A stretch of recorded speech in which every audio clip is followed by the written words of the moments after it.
नमस्कार, good morning, जोहार। मैं चुन स्वागत है झारखंडी हिंदी न्यूज में। तो चलिए जानते हैं आज की ताजा और महत्वपूर्ण खबरों को।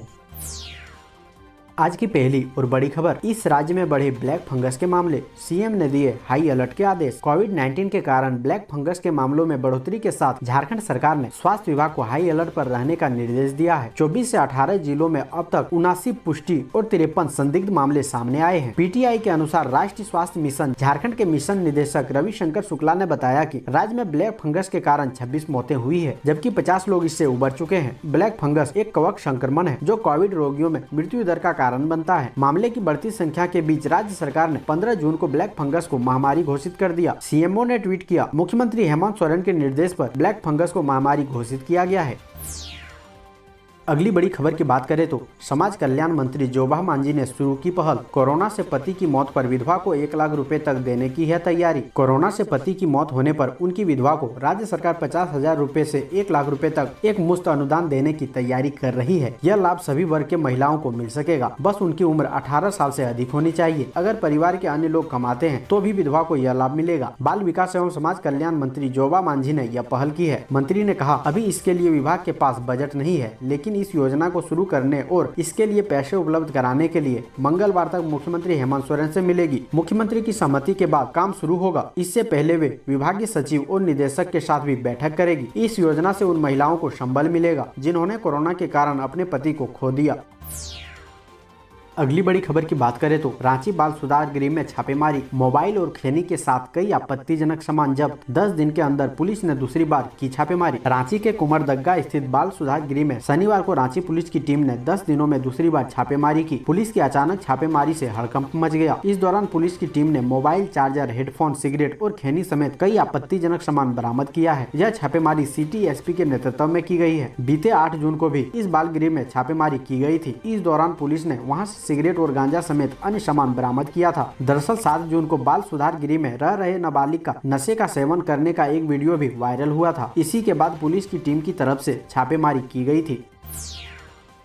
अगली बड़ी खबर की बात करें तो राज्यपाल से मिले रूपा तिर्की के परिजन, न्याय दिलाने की लगाई गुहार। साहिबगंज की महिला थाना प्रभारी रही रूपा तिर्की के परिजनों ने शनिवार को राजभवन में राज्यपाल द्रौपदी मुर्मू से मिलकर न्याय दिलाने की मांग की। परिजन भाजपा प्रदेश महिला मोर्चा की अध्यक्ष आरती कुजूर के साथ राजभवन पहुंचे थे। इस क्रम में परिजनों ने राज्यपाल को रूपा तिर्की की संदेहास्पद मृत्यु के संदर्भ में विस्तृत जानकारी दी। साथ ही कहा कि मामले के अनुसंधान कार्य में लापरवाही बरती गई है। रूपा तिर्की की मां पद्मावती उराइन ने राज्यपाल को ज्ञापन समर्पित करते हुए न्याय दिलाने हेतु आग्रह किया। सौंपे गए ज्ञापन में कहा है कि जब रूपा के पार्थिव शरीर का पोस्टमार्टम किया गया तो बिसरा तक सुरक्षित नहीं रखा गया, न ही मेडिकल कॉलेज में एक्सपर्ट द्वारा पोस्टमार्टम कराया गया। आपको बताते चले कि रूपा तिर्की का शव उनके कमरे में मिला था। परिजन इसे संदेहास्पद बताते हुए इसकी सीबीआई से जाँच कराने की मांग कर रहे हैं।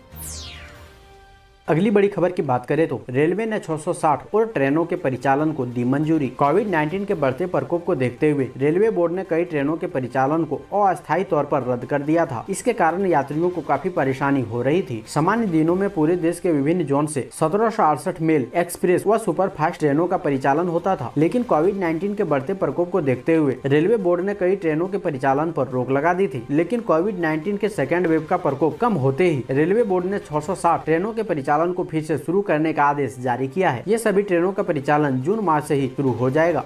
दोस्तों, अभी तक वीडियो को लाइक नहीं किए हैं तो कृपया करके लाइक जरूर करें।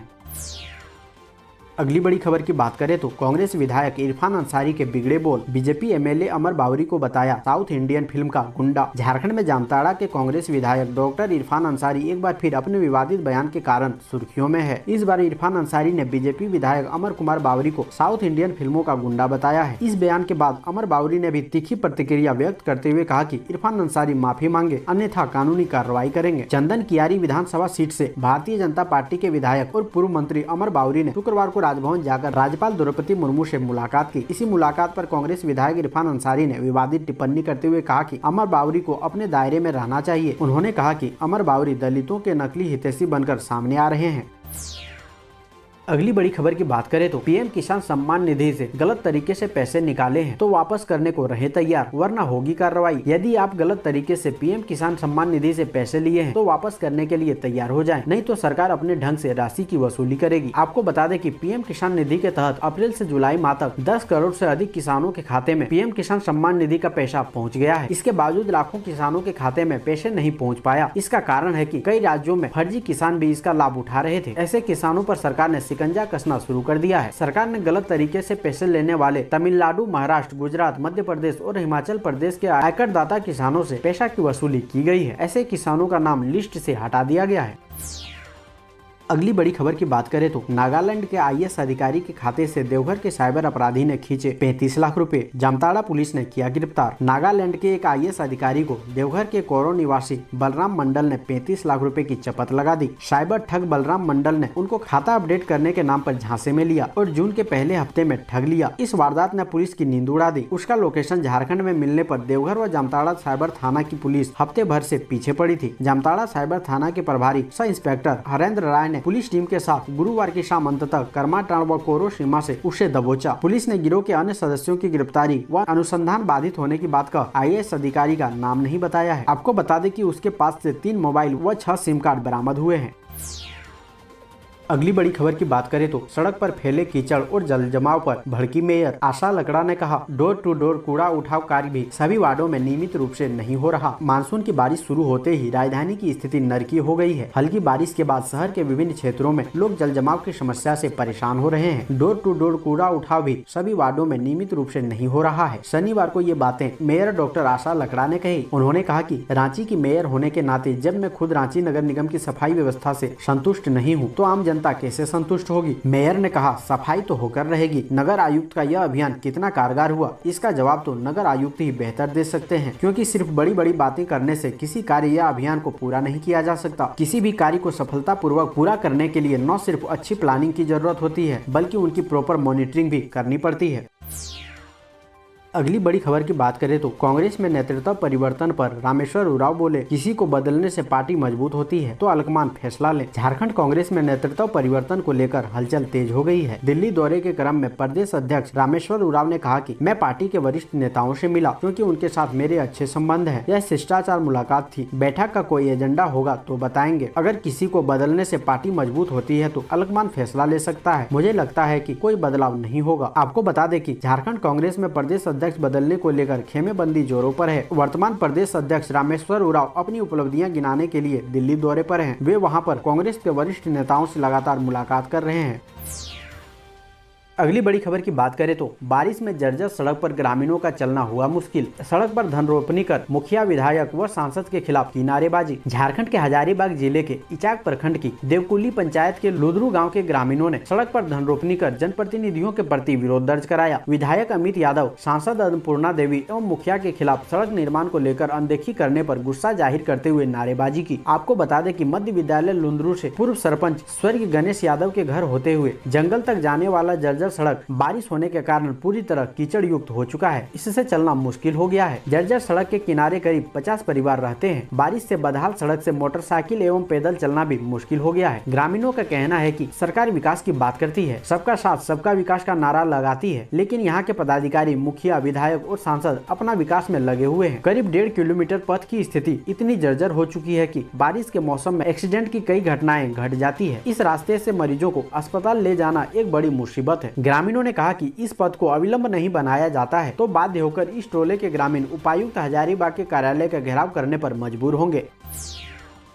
अगली बड़ी खबर की बात करें तो इस बार भी ऑनलाइन ही होंगे बाबा बैद्यनाथ व बासुकीनाथ के दर्शन। कोरोना ने श्रावणी मेले पर लगाया ग्रहण। झारखंड में विश्व प्रसिद्ध श्रावणी मेले पर लगातार दूसरे साल भी ग्रहण लगना तय माना जा रहा है। इस बार भी बाबा बैद्यनाथ व भगवान बासुकीनाथ के दर्शन ऑनलाइन ही होंगे। कोरोना वायरस की दूसरी लहर का रौद्र रूप देख चुके विभागीय अधिकारी नहीं चाहते हैं कि श्रावणी मेले के माध्यम से कोरोना वायरस का प्रकोप बढ़े। बहुत मुश्किल से राज्य में वायरस का कहर थमा है। इसे थमे रहने के लिए जरूरी है कि शारीरिक दूरी और कोविड गाइडलाइन का पालन पालन किया जाए। यह तभी संभव होगा जब भीड़ को समय रहते एक जगह जुटने से रोका जा सके। राज्य सरकार के गृह कारा एवं आपदा प्रबंधन प्रभाग में श्रावणी मेले के 2 महीने पूर्व से ही विधि व्यवस्था को लेकर बैठकें होती है और विशेष योजना बनाई जाती है। श्रावण मास आरंभ होने में लगभग 1 मास शेष है, लेकिन विधि व्यवस्था को लेकर अभी तक कोई सुगबुगाहट नहीं है। सभी यह तय कर चुके हैं कि इस बार भी किसी भी कीमत पर श्रावणी मेला नहीं लगेगा। वहीं राज्य सरकार की भी लगभग मौखिक सहमति मिल चुकी है।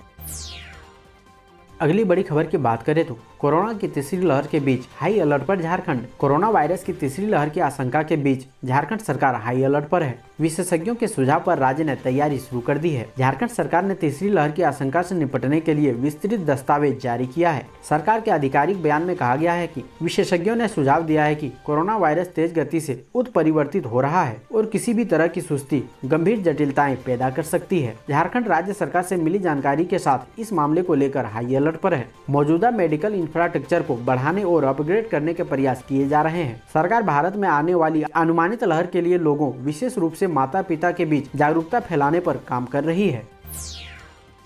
अगली बड़ी खबर की बात करें तो वित्त मंत्री रामेश्वर उरांव ने पीयूष गोयल को लिखा पत्र। बकाये 180 करोड़ की मांग, धान अधिप्राप्ति के एवज में किसानों को राशि मिलने में देरी पूरी तरह से राजनीतिक रंग लेती जा रही है। भाजपा इस मुद्दे पर सरकार को घेर रही है तो कांग्रेस ने भी मोर्चा खोल दिया है। प्रदेश कांग्रेस अध्यक्ष सह वित्त मंत्री एवं खाद्य आपूर्ति मंत्री डॉक्टर रामेश्वर उरांव ने केंद्रीय मंत्री पीयूष गोयल को पत्र लिखकर MCI से बकाया 180 करोड़ रुपए दिलाने की मांग की है। उरांव ने कहा है कि राज्य सरकार किसानों को बोनस भी देगी और धान के एवज में पाई चुका देगी, जिसके लिए 290 करोड़ ऋण के तौर पर लिया भी गया है। दिल्ली दौरे पर गए रामेश्वर उरांव ने गुरुवार को केंद्रीय मंत्री पीयूष गोयल को पत्र लिखकर भारतीय खाद्य निगम FCI पर झारखंड सरकार की बकाया 180 करोड़ रुपए के अविलंब भुगतान में सहयोग की मांग की है।